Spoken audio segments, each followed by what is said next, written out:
40 ኩንታል ትርፍ መጫን የ4.5 ሚሊዮን ንብረት ካሳ አሳጥቷል።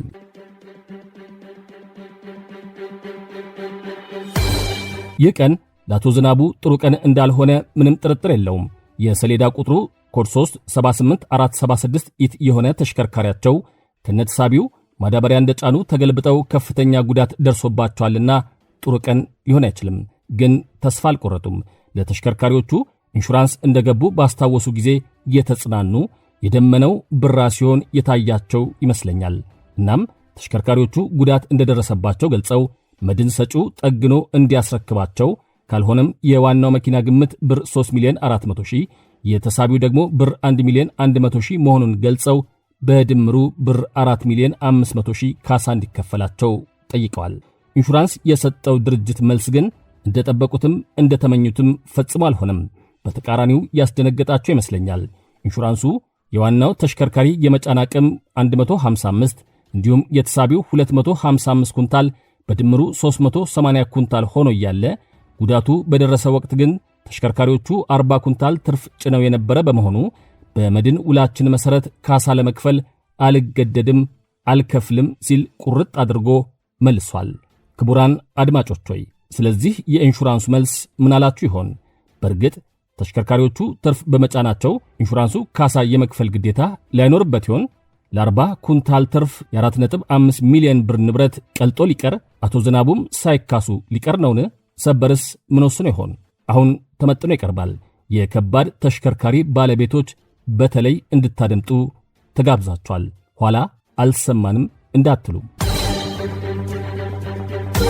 በሰላም ያሳደረ አምላክ በሰላም እንዲያውላችሁ ደስ የሚል ቀን እንዲሆንላችሁ ተመኝቻለሁ።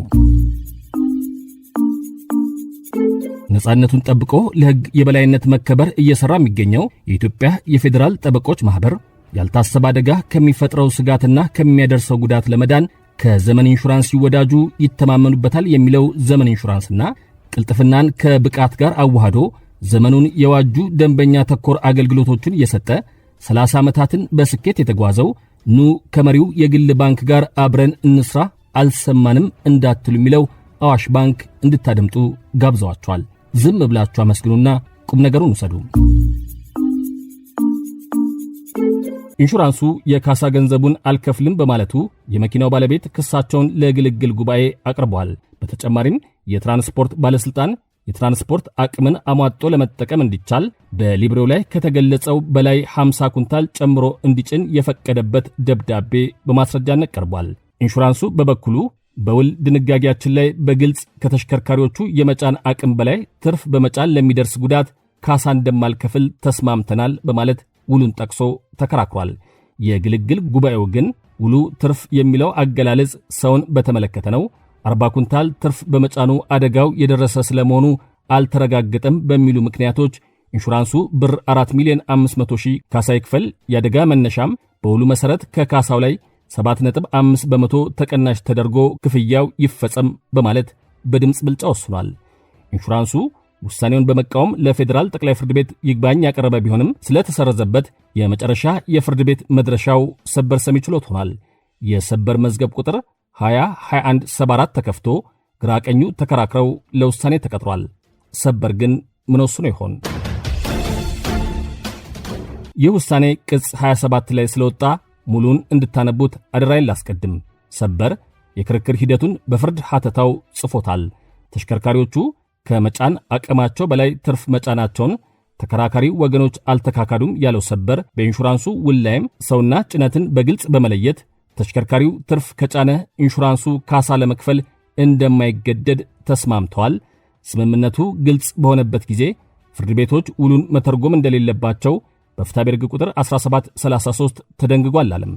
ትርፍ መጫን ብቻውን ካሳ እንደማያስከፍል ተስማምተው እያለም አደጋው ትርፍ በመጫኑ ስለመድረሱ አልተረጋገጠም በማለት ጉባኤው በፍርዱ ማስፈሩ የውሉን ይዘት ያላገናዘበ ነው በማለት ውሳኔውን ሽሮታል።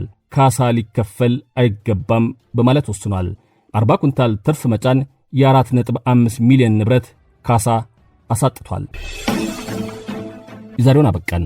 ነፃነቱን ጠብቆ ለሕግ የበላይነት መከበር እየሰራ የሚገኘው የኢትዮጵያ የፌዴራል ጠበቆች ማህበር ያልታሰበ አደጋ ከሚፈጥረው ስጋትና ከሚያደርሰው ጉዳት ለመዳን ከዘመን ኢንሹራንስ ይወዳጁ ይተማመኑበታል የሚለው ዘመን ኢንሹራንስና ቅልጥፍናን ከብቃት ጋር አዋህዶ ዘመኑን የዋጁ ደንበኛ ተኮር አገልግሎቶችን እየሰጠ 30 ዓመታትን በስኬት የተጓዘው ኑ ከመሪው የግል ባንክ ጋር አብረን እንስራ አልሰማንም እንዳትሉ የሚለው አዋሽ ባንክ ስፖንሰር አድርገው አቅርበውላቸዋል።